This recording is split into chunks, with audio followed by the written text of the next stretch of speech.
Physics அப்படிங்கறது பார்க்க போறோம். ஸோ இயற்பியல் பகுதியில இன்னொரு 1 or 2 லெசன்ஸ் இருக்கு. அந்த லெசன் முடிச்சுட்டு எகெயின் அதுக்கப்புறம் நம்ம பயாலஜி பார்ட் மூவ் ஆகலாம். ஸோ கெமிஸ்ட்ரியில ஃபுல்லா கம்ப்ளீட் பண்ணிட்டோம். கெமிஸ்ட்ரியில எந்த டவுட் இருந்தாலும் then after completion of all the part we will continue to chemistry. Okay, so இதுல தெர்மல் பிசிக்ஸ் அப்படிங்கிறது வெப்ப இயற்பியல். வெப்பத்தை பத்தி நம்ம ஆல்ரெடி நிறைய லோயர் கிளாஸ்லயே படிச்சிருப்போம் இல்லைங்களா? வெப்பம் அப்படின்னா என்ன அப்படிங்கிறதுக்கு உண்டான பேசிக் கான்செப்ட் நமக்கே தெரிஞ்சிருக்கும். ஹீட் அப்படிங்கிறது நமக்கு முக்கியமான ஒரு விஷயம் இல்லையா? நம்ம பாடிக்கு எனர்ஜி அப்படிங்கிறது ரொம்ப அவசியம் இல்லையா? ஸோ அதை பத்தி தான் பார்க்க போறோம். ஸோ அதுக்கு முன்னாடி இன்னைக்கு ஒரே ஒரு சின்ன கான்செப்ட் இங்கிலீஷ்ல இடியம்ஸ் அண்ட் ஃப்ரேசஸ் அப்படின்னு சொல்லுவோம் இல்லைங்களா? கிராமர் பார்ட்ல நிறைய கிராமர் பார்ட் இருக்கு இல்லையா? ஸோ இதுல காமனா இடியம் அப்படின்னு சொன்னா நம்ம ஒரு டேர்ம்ல சொல்லுவோம், ஆனா அதுல வேற மாதிரி மீனிங்ல வரும்.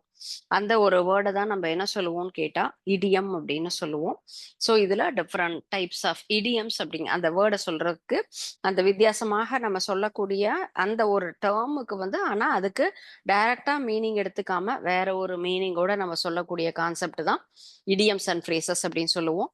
பிரெட் அண்ட் பட்டர் அப்படிங்கிறது ஒரு டேர்மு. அதுக்கு இன்கம் அப்படின்னா he works hard to earn his bread and butter. அவருடைய இன்கம்காக ரொம்ப கஷ்டப்பட்டு ஒர்க் பண்றாங்க அப்படிங்கிற மாதிரியான ஒரு மீனிங் தான் அந்த கான்செப்ட். பிரிங் டு புக் அப்படின்னு சொன்னா நமக்கு அதை டேக் டு டாஸ்க், ஒரு டாஸ்கை கொடுக்குறோம் அப்படின்னு சொன்னா அது என்ன மாதிரி இருக்கும்? அந்த oriental must be brought to book அப்படிங்கிற அந்த ஒரு மீனிங். இந்த மாதிரி நிறைய டேர்ம்ஸ் இருக்கு. ஸோ டெய்லிக்கும் நம்ம அந்த மாதிரி 1 or 2 வேர்ட்ஸ் அப்படிங்கிறது தெரிஞ்சுக்கலாம். இடியம் என்ன டேர்மு, அதற்குண்டான ப்ராப்பரான மீனிங் என்ன அப்படிங்கிறதையும் நம்ம லேர்ன் பண்ணிக்கலாம்.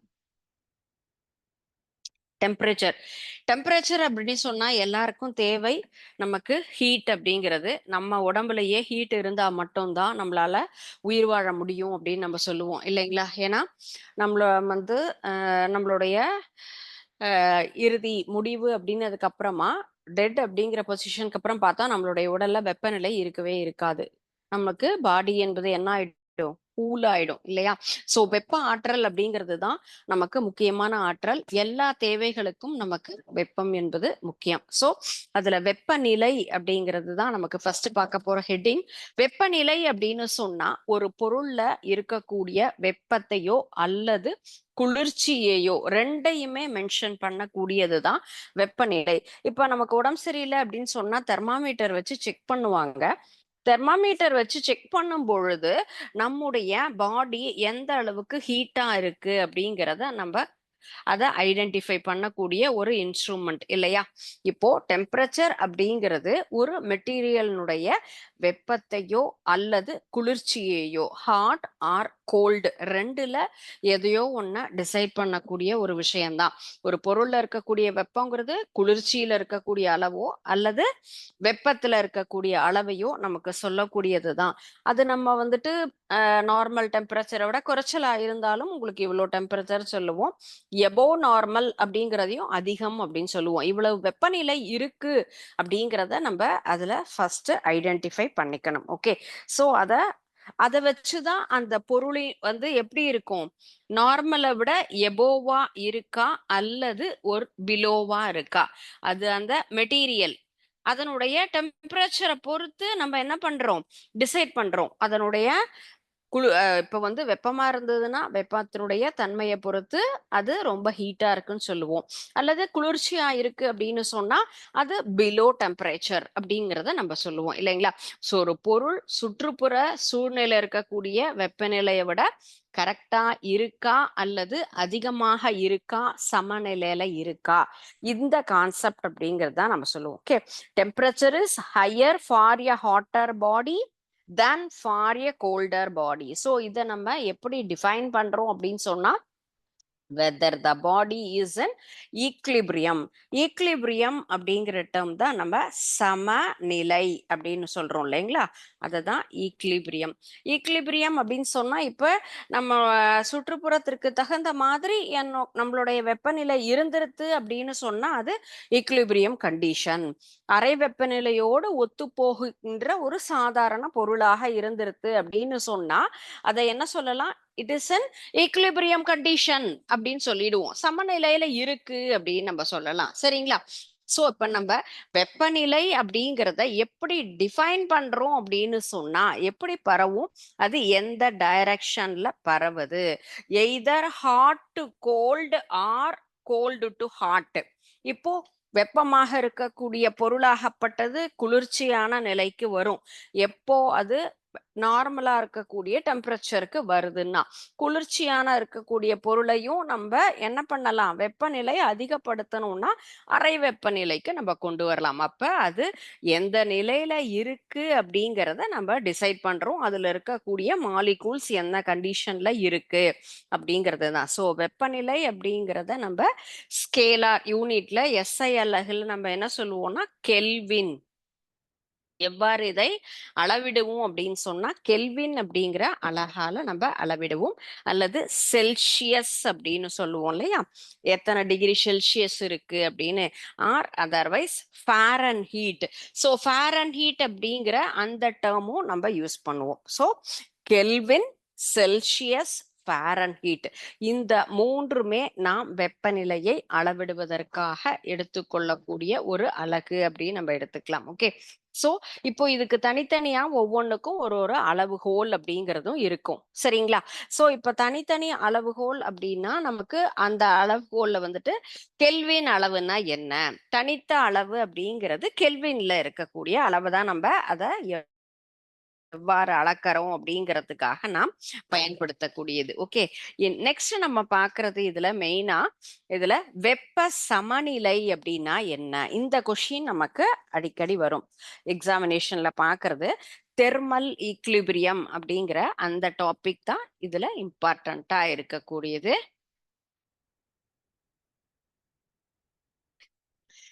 Thermal equilibrium. தெர்மல் ஈக்லிபிரியம் அப்படிங்கிறது வெப்ப சமநிலை அப்படின்னு சொல்லுவோம். வெப்ப சமநிலைன்னு இப்ப என்ன சொன்னோம், நம்ம ஒரு பொருளிலிருந்து இன்னொரு பொருளுக்கு வெப்பமாகப்பட்டது எவ்வாறு நகர்கின்றது அப்படிங்கறத தான் நம்ம இதுல வெப்ப சமநிலை அப்படின்னு சொல்றோம். சரிங்களா? இப்போ என்னென்ன பொருள் எடுத்துக்கிறோம் அப்படின்னு சொன்னா, இப்ப ஹாட்டா இருக்கக்கூடிய ஒரு மெட்டல் ராட், இது என்ன கண்டிஷன்ல இருக்கு, நமக்கு ஹாட்டா இருக்கு. ஓகே, என்னது இது, மெட்டல் ராட், ஒரு உலோக குழாய். இப்போ சூடாக இருக்கக்கூடிய ஒரு உலோக குழாய், பக்கத்துல இருக்கக்கூடியது இது நார்மல் டெம்பரேச்சர்ல இருக்கக்கூடியது. சாதாரண வெப்பநிலையில் இருக்கக்கூடிய அதே மெட்டல் ராட். ரெண்டு மெட்டல் ராட் எடுத்துட்டு இருக்கோம். ஒன்னு நல்ல பழுக்க காய்ச்சின ஒரு உலோக கம்பி, இன்னொன்று சாதாரண வெப்பநிலையில இருக்கக்கூடிய ஒரு ராடு. இந்த ரெண்டு ராடுமே இப்ப ஒன்றுக்கொன்று பக்கத்துல இருக்கு. ஓகே, அண்ட் நெக்ஸ்ட் இதை என்ன பண்றோம், ஒன்றோடு ஒன்று தொடும்படி வைக்கிறோம். ரெண்டையும் பக்கத்துல பக்கத்துல இப்போ அடுத்த ஸ்டேஜ் என்ன பண்ண போறோம்னா, இந்த ரெண்டு உலோக குழாயும் ஒன்றோடு ஒன்று பக்கத்துல இருக்கிற மாதிரி தொட்டுட்டு இருக்கிற மாதிரி வைக்கிறோம் அப்படின்னு சொன்னா, இந்த ஹாட்டா இருக்கக்கூடிய மெட்டல் ராடுல இருந்து ஹீட் ஆகப்பட்டது டிரான்ஸ்பர் ஆகி இந்த மெட்டல் ராடும் என்ன ஆயிடும், ஹாட்டா மாறிடும். சரிங்களா? சோ அப்ப ஒரு பொருளில் இருந்து வெப்பமாகப்பட்டது இன்னொரு பொருளிற்கு நகர்கின்றது. வெப்பநிலை நகர்வு. எது வரைக்கும் இது நகரும், எது வரைக்கும் இது நகரும் அப்படின்னு கேட்டா, இது ஈக்குவலாக இருக்கும் வரை, ஈக்குலிபிரியம் சமமாகும் வரை, இரண்டு உலோக குழாயினுடைய வெப்பமும் சமமாகும் வரை இந்த வெப்பமாகப்பட்டது இந்த உலோகத்திலிருந்து அடுத்த உலோகத்திற்கு நகரும். ஓகே, சோ இப்போ வெப்ப சமநிலைங்கிறது ரெண்டு அல்லது அதற்கு மேற்பட்ட எந்த ஒரு பொருள்லையுமே அந்த ஹீட் எனர்ஜி டிரான்ஸ்ஃபர்மேஷன், அததான் நம்ம என்ன சொல்றோம், நார்மலா எந்த ஒரு பொருள்லையும் டிரான்ஸ்ஃபர்மேஷனே இல்ல அப்படின்னு சொன்னா நார்மலா இருக்கு, வெப்ப சமநிலையில இருக்கு அப்படின்னு எடுத்துக்கிறோம். இங்க எனக்கு ஒரு புக் இருக்கு, பக்கத்துல அதே பக்கத்துல ஒரு நோட் புக்கும் இருக்கு. ஓகே, இது ரெண்டுலயுமே என்ன இல்ல, எனக்கு ஹீட்டே இல்ல. இப்போ இந்த புக்லயும் சூடு கிடையாது, அதுல வந்து ஹீட்டுங்கிறது எந்த பொருளையும் நம்ம அதை சூடுபடுத்த முடியாது. நோட் புக்னு இன்னொரு மெட்டீரியல் எடுத்துட்டு இருக்கோம், அதுலயும் என்ன கிடையாது, நமக்கு ஹீட் எனர்ஜிங்கிறத நம்மளால இன்புட் பண்ண முடியாது. சோ இப்ப இந்த ரெண்டினுடைய வெப்பமும் என்னது, நார்மலா இருக்கு. இப்போ இங்க ஹீட் டிரான்ஸ்ஃபர்மேஷன் எதுவுமே இல்லை, வெப்ப பரிமாற்றம் நிகழாத பொழுது அது என்ன நிலையில் இருக்கு, வெப்ப சமநிலையில் இருக்கக்கூடிய இரண்டு பொருள்கள் அப்படிங்கிறது தான் இந்த ஃபர்ஸ்ட் திங் நமக்கு நார்மலா இருக்கிறதுக்கு உண்டான ஒரு எக்ஸாம்பிள். ஓகே, நெக்ஸ்ட் தான் நம்ம எடுத்துக்கிட்டது ஹாட்டா இருக்கக்கூடிய metal rod and then normal டெம்பரேச்சர்ல இருக்கக்கூடிய மெட்டல் ராட். ஸோ இந்த ரெண்டுமே நம்ம எடுத்துட்டு இருக்கோம். இந்த ரெண்டையும் ஒன்றோடு ஒன்று தொடும்படி வைக்கும் பொழுது சூடா இருக்கக்கூடிய உலோக குழாயிலிருந்து வெப்பமாகப்பட்டது சூடே இல்லாத பொருளுக்கு அது மாறும். ஓகே, ஸோ இதை நம்ம மெட்டல் ராடாவும் எடுத்துக்கலாம், ஆர் அதர்வைஸ் நான் இப்போ ஹாட் வாட்டர், இப்போ இந்த பவுல்ல எனக்கு ஹாட் வாட்டர் அப்படிங்கிறது இருக்கு. ஓகே, இந்த ஹாட் வாட்டர் அப்படிங்கிறதுக்கு மேல நான் என்ன பண்றேன்,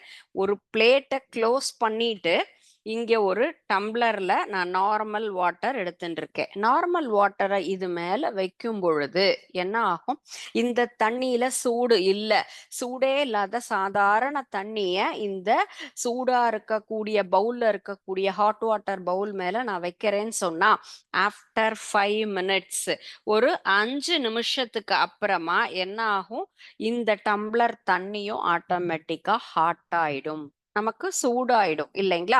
அப்ப சூடான பாத்திரத்தில் இருக்கக்கூடிய வெப்பமாகப்பட்டது இந்த குளிர்ந்த நீருக்கு நமக்கு மாறி இருக்கு. ஹீட் எது வரைக்கும் இதுவும் இதே மாதிரியான வெப்பநிலைக்கு வரும் வரை அந்த வெப்பநிலை பரிமாற்றம் அப்படிங்கிறது நமக்கு நிகழும். சரிங்களா. சோ இது வந்துட்டு நமக்கு என்னது, ஃபர்ஸ்ட் இதுல ஹீட் டிரான்ஸ்ஃபர்மேஷன், வெப்பமாக இருக்கக்கூடிய ஒரு பொருள் இல்லையா. சோ அடுத்தது நம்ம என்ன எடுத்துக்கலாம் அப்படின்னா, குளிர்ச்சியாக இருக்கக்கூடிய ஒரு பொருள்.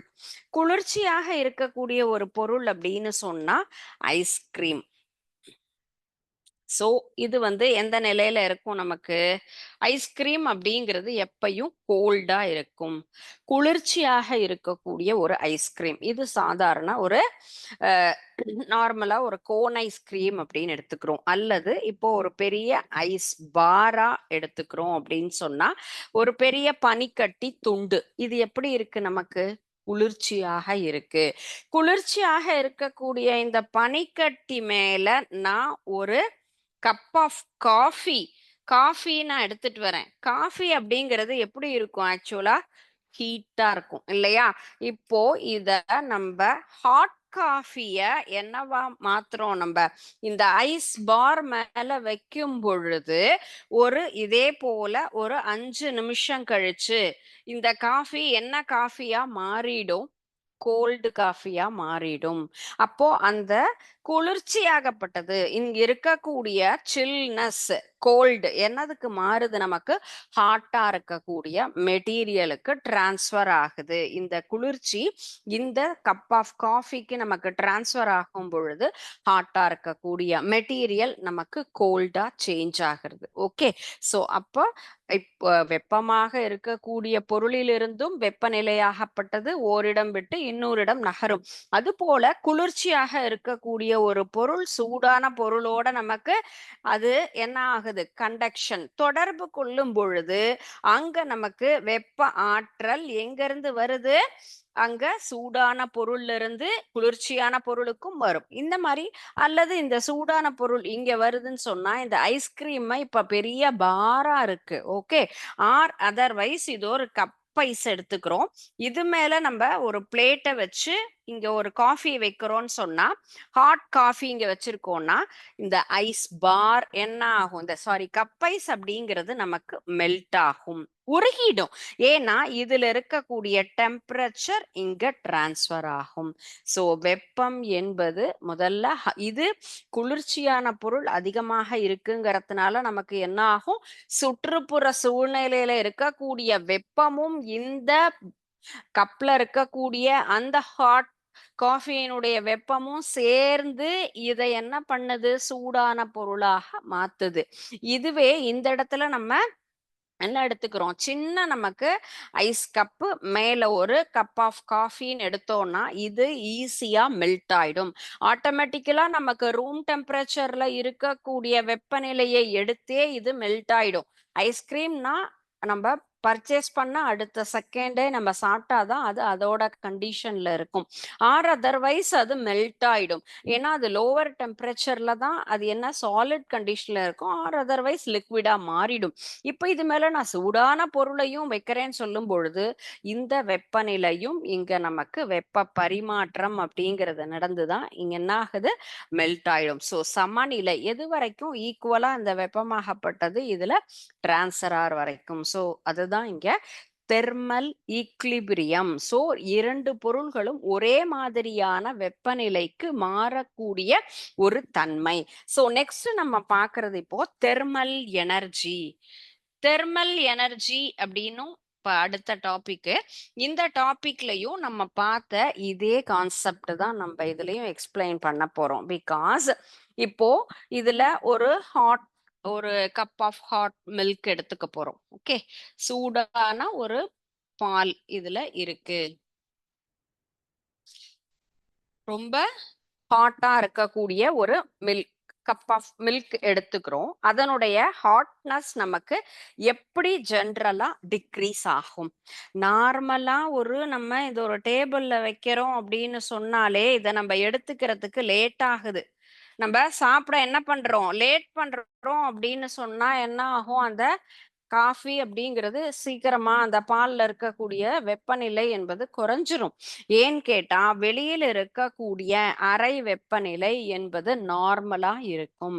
அந்த அறை வெப்பநிலையாகப்பட்டது இந்த ஹாட் மில்க் அப்படிங்கிறது அறை வெப்பநிலைக்கு வரும்போது வெளியில இருக்கக்கூடிய குளிர்ச்சி என்பது ஆட்டோமேட்டிக்கா இதுக்கு வரும் பொழுது ஒரு சில மணி நேரங்கள்லயே இந்த ஹாட் மில்க்ங்கிறது நமக்கு என்ன ஆயிடும், கோல்டா மாறிடும். சூடான வெப்பம் கொஞ்ச நேரத்துக்கு அப்புறம் குறைஞ்சிரும். அதே போல ஒரு பாட்டில்ல குளிர்ச்சியான தண்ணி நம்ம எடுத்துக்கிறோம் இல்லையா, இப்ப இது கோல்டு வாட்டர் அப்படின்னு எடுத்துக்கிறோம். ஐஸ் வாட்டர் எடுக்கிறோம் இல்லையா, ஐஸ் வாட்டர் அப்படிங்கிறதும் நமக்கு இதே மாதிரி ஒரு மேஜையில வைக்கிறோம்னு சொன்னா அந்த கோல்டு வாட்டர் என்ன ஆகும், வெளியில இருக்கக்கூடிய டெம்பரேச்சர் நார்மலாக இருக்கும், ரூம் டெம்பரேச்சர் அறை வெப்பநிலை. அப்போ இங்க வெளியில இருக்கக்கூடிய வெப்பநிலை ஆகப்பட்டது இதை அஃபெக்ட் பண்ணி அந்த கோல்டு வாட்டர் என்னவா மாறிடும், அதனுடைய டெம்பரேச்சர் இன்க்ரீஸ் ஆயிடும். சோ அதுவும் நமக்கு ஹீட் ஆயிடும் இல்லையா. சோ இந்த ரெண்டு நம்ம எக்ஸ்பெரிமெண்ட், ரெண்டு சின்ன சின்ன விஷயமுமே என்ன வருது நமக்கு, ஹீட் டிரான்ஸ்ஃபர்மேஷன், வெப்ப பரிமாற்றம். வெப்ப பரிமாற்றம் அப்படிங்கிறது சூடான பொருளிலிருந்தும் மாறும், குளிர்ச்சியான பொருளிலிருந்தும் மாறும். அததான் நம்ம இந்த வெப்ப ஆற்றல் ஒரு இடத்திலிருந்து இன்னொரு இடத்திற்கு நகருது. சூடான பொருள்ல இருந்து குளிர்ச்சியான பொருளுக்கு அது மாறும் பொழுது அந்த ஒரு ஆற்றலையே நம்ம என்ன சொல்றோம், வெப்ப ஆற்றல். தெர்மல் எனர்ஜி அப்படிங்கிறது வெப்ப ஆற்றல். சூடான பொருளிலிருந்து குளிர்ச்சியான பொருளுக்கு நமக்கு மாறக்கூடிய அந்த வெப்பத்தையே நம்ம வெப்ப ஆற்றல். அப்போ ஒரு பொருளுடைய வெப்பத்தை நம்ம ஃபீல் பண்றோம் அப்படின்னு சொன்னா எப்படி அது நமக்கு ஹீட்டா இருக்குங்கிறத நம்ம எப்போ ஃபீல் பண்ணுவோம், அதை டச் பண்ணும் பொழுதும் அதனுடைய டெம்பரேச்சர் அதிகமாக இருக்கும் பொழுதும் நம்மளால என்ன பண்ண முடியும், அதை ஃபீல் பண்ண முடியும். when a object is in contact with the another cold object, the form of energy flow from the hot object to the cold object, that is known as thermal energy, வெப்ப ஆற்றல். So it is a form of energy which is transfer between two bodies. என்னது? ஒன்னு சூடா இருக்கக்கூடியது, இன்னொன்னு குளிர்ச்சியாக இருக்கக்கூடியது. அதையே நம்ம என்ன சொல்லலாம்? ஹீட் எனர்ஜி, வெப்ப ஆற்றல். அப்ப heat energy is the agent, one of the agent. அது என்னது? மீடியேட்டரா இருக்கு. வெப்ப ஆற்றல் அப்படிங்கிறது என்னவா இருக்கு? ஒரு காரணியாக இருக்கு. So it produce the sensation of warm. நான் இந்த இடத்துல ஒரு ஹாட் வாட்டரா ஒரு டம்ளர்ல எடுத்துட்டு வரேன் அப்படின்னு சொன்னா நம்ம இதை தொடுறோம். தொட்டு பார்க்கும் பொழுதுதான் அது ஹாட்டா இருக்கா கோல்டா இருக்கா அப்படின்னு தெரியும். அது ஹாட் வாட்டராவும் இருக்கலாம் அல்லது கோல்டு வாட்டரா. நம்ம அதை தொடும் பொழுதுதான் நமக்கு என்ன ஆகுது? அந்த இடத்துல அது குளிர்ச்சியா அல்லது வெப்பமா அப்படிங்கிறத நம்மளால உணர முடியும்.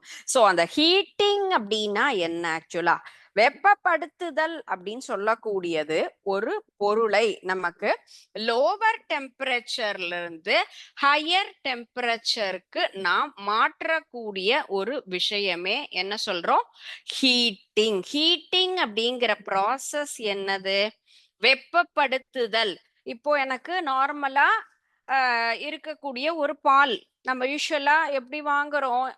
விதவிதமா வாங்குறோம். பாக்கெட்ல வாங்குவோம் அல்லது நார்மலா பாட்டில்ல எப்படியோ நம்முடைய தேவைக்கு தகுந்த மாதிரி கிடைக்கிறதுக்கு தகுந்த மாதிரி வாங்குறோம். அது பாயில்டு கிடையாது. நான் அதை பாயில் பண்ணி காஃபி ப்ரிப்பேர் பண்ணணும் அப்படின்னு சொன்னா அப்போ அது என்ன இருக்கும்?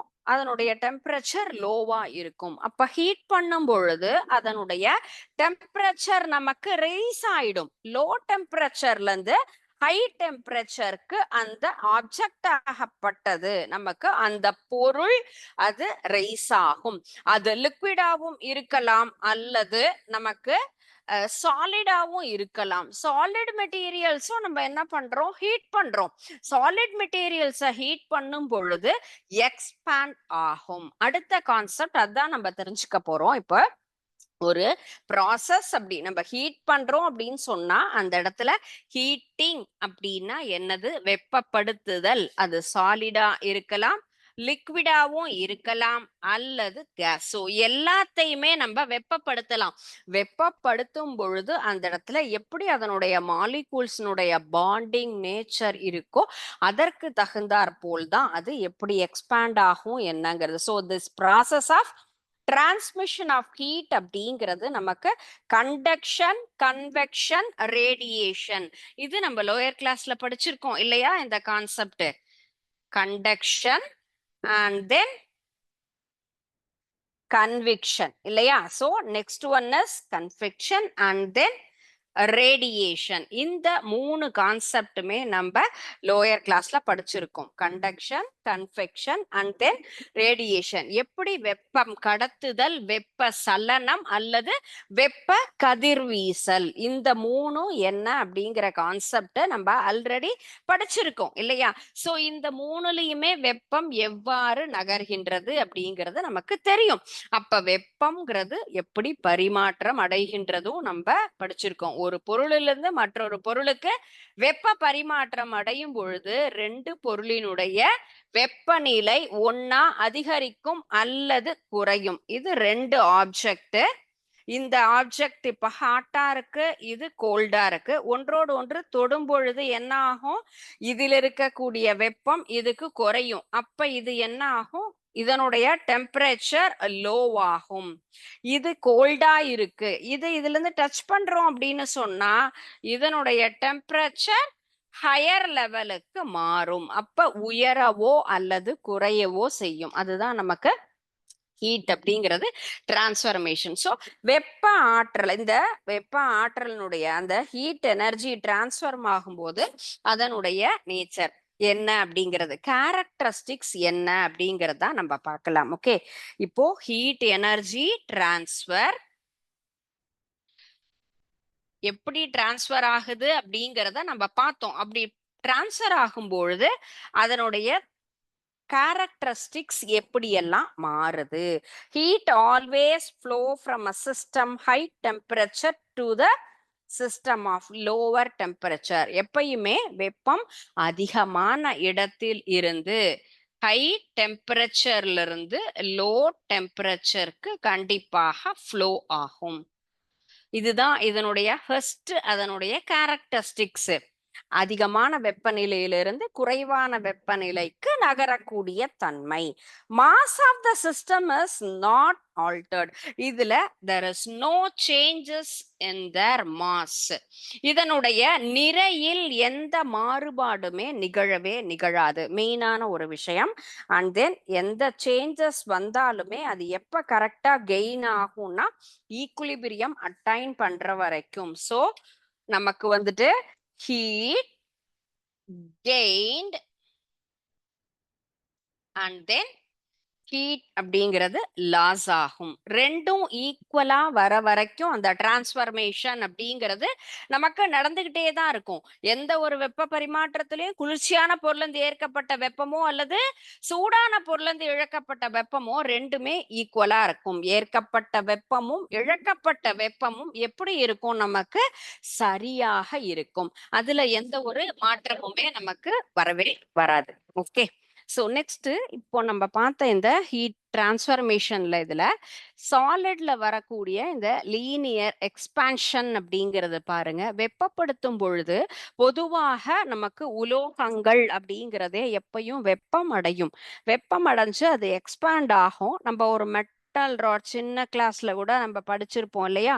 ஒரு இது ஒரு வட்ட வடிவமான அமைப்புல ஒரு உலோக பந்தைய நம்ம நார்மலா இருக்கும்போது அதுல என்ன பண்றோம்? இன்சர்ட் பண்ணோம்னா ஈஸியா போகும். ஹீட் பண்ணா போகாது. பிகாஸ் அது எக்ஸ்பாண்ட் ஆயிருக்கும் அப்படிங்கிற அந்த எக்ஸ்பிரிமெண்ட் படிச்சிருக்கோம் இல்லையா?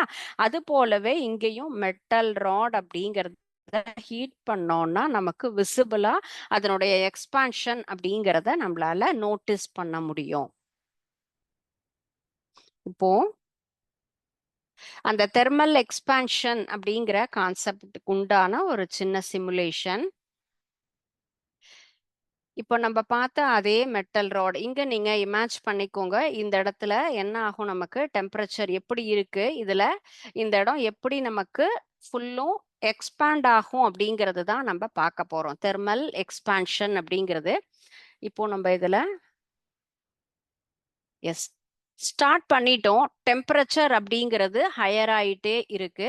அப்ப மேல இருக்கக்கூடிய அந்த பொருளாகப்பட்டது என்ன ஆகும்? ஹீட் ஆகுது ஆஸ் வெல் அஸ் எக்ஸ்பாண்ட் ஆகுது. எக்ஸ்பாண்ட் ஆகும் பொழுது அதனுடைய எக்ஸ்பான்ஷன் சைஸ் பாருங்க +2.160%. இந்த ஒரு ஸ்கொயர் பார்ட் அப்படிங்கிறது நமக்கு இன்க்ரீஸ் ஆயிருக்கு because of the higher temperature. Okay. So இதுதான் இப்போ என்னது? இது நம்ம மெட்டீரியல் ஸ்டீல் மெட்டீரியல் எடுத்துட்டு இருக்கோம். ஸோ இது போலவே வேற வேற பொருள் எடுத்துக்கலாம். நம்ம வீட்டில் பயன்படுத்தக்கூடியது எல்லாமே ஸ்டீல் தான் இல்லைங்களா? ஸோ ஸ்டீல் அப்படிங்கிறதும் ஒன் ஆஃப் த அயன்ல வர்றது தான். அந்த ஸ்டீல் மெட்டீரியல் நமக்கு வெப்பப்படுத்துறோம் அப்படின்னா கண்டிப்பா அந்த வெப்பநிலையில் இந்த பொருள்ங்கிறது எக்ஸ்பேண்ட் ஆகும். ஒன்ஸ் அகைன் நம்ம இதை திரும்பவும் பார்ப்போம். ஸ்டார்ட் ஹீட்டிங் வெப்பப்படுத்தும் பொழுது 20 டிகிரி சென்டிகிரேட்ல இருந்து பாருங்க எவ்வளோ டிகிரி சென்டிகிரேட்? 102, 124, 145, 160, எஸ் 200 டிகிரியை அது ரீச் ஆகும் பொழுது என்ன ஆகுது? அந்த ஸ்டீல் மெட்டீரியல் ஆட்டோமேட்டிக்கா நமக்கு வெப்பத்தினால் அது விரிவடையும் தன்மையோடு இருக்கும். ஒர்க் ஷாப்ல எல்லாம் பார்த்துருப்பீங்க இல்லையா? மெட்டல் ராட் எல்லாத்தையும் வெப்பப்படுத்தி என்ன பண்ணுவாங்க? ஹீட் பண்ணி பண்ணி கரெக்டா ஒவ்வொன்றுலையும் ஃபிக்ஸ் பண்ணுவாங்க. ஏன்னா அதுக்கு ஒரு குழாயோட ஒரு குழாயெல்லாம் நமக்கு கரெக்டா பொருந்தணும் அப்படிங்கிறதுக்காகலாம். சரிங்களா? ஸோ அது போலதான் இந்த நமக்கு தெர்மல் எக்ஸ்பான்ஷன் அப்படிங்கிற கான்செப்ட் தான் அடுத்ததா நம்ம பார்க்குறோம். ஃபர்ஸ்ட் இப்ப இன்னைக்கு பார்த்த டாபிக் என்னன்னு கேட்டா இந்த தெர்மல் பிசிக்ஸ் லெசன்ல இன்ட்ரோடக்ஷன் பார்ட் அப்படிங்கறத பார்த்திருக்கோம். And then temperature, what is டெம்பரேச்சர்னா என்ன, தெர்மல் ஈக்லிபிரியம்னா என்னது, thermal energy, and then what is the characteristics feature of heat energy transfer ஆகும் பொழுது அதுல வரக்கூடிய எனர்ஜி என்னென்ன அப்படிங்கிறதும் நம்ம பார்த்திருக்கோம். ஓகே. அண்ட் நெக்ஸ்ட் பார்க்க போறது தான் effect of heat energy. Effect of heat energy அப்படிங்கிற அந்த டாபிக்ல தான் நம்ம தெர்மல் எக்ஸ்பான்ஷன்னா என்ன அப்படிங்கிறத நம்ம பார்க்க போறோம். ஓகே. நெக்ஸ்ட் நம்ம பார்க்க போற டாபிக் என்னது? Effects of heat energy. So இன்னைக்கு பார்த்த இந்த லெசன்ல உங்களுக்கு கான்செப்ட்ல ஏதாவது டவுட்ஸ் இருக்காமா? Effects of heat energy is the topic for next class.